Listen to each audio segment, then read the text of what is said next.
नौशरो फिरोज मावा के खबर ॾींदा आलम bureau chief Faisal Bhatt ji report मुताबिक़ पाकिस्तान पीपल्स पार्टी शहीद बेनज़ीर बाजो डिवीज़नल जनरल सेक्रेटरी साबिक़ MPA Pakistan people's party PS 34 Naushahro Feroze ते नामज़द कल उम्मीदवार मोहतरम मुमताज़ अली चांडियो NA 206 जो उम्मीदवार ज़ुल्फ़िकार अली ॿियण इलेक्शन मुहिम के सिलसिले में ॻोठु लाल बख्श लुंड में तूफ़ानी दौरा कया।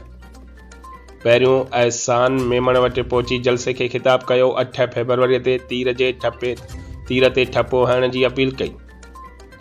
उन खां पोइ एडवोकेट मुश्ताक लुंड सद्दाम लुंड अलवरा लुंड जी ओताक ते पहुचण ते विख ते संदसि गुलनि जी वर्खा सां शानदार इस्तक़बाल कियो वियो। जीए भुट्टो जी नारनि जी गूंज।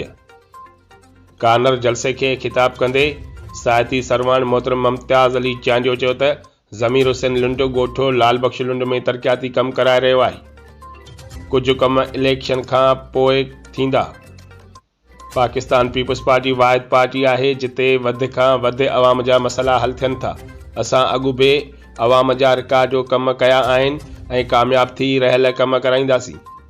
हुन वधीक चयो त अवाम जी हर हंधि तमामु घणी मोहबत मिलंदी ॾिसी मुकमल तौर इहो यकीन थी चुको आहे त 8 फरवरी ते वॾी लीड सां कामयाब थींदासीं ऐं कामयाब थी अवाम जी भरपूर ख़िदमत कई वेंदी।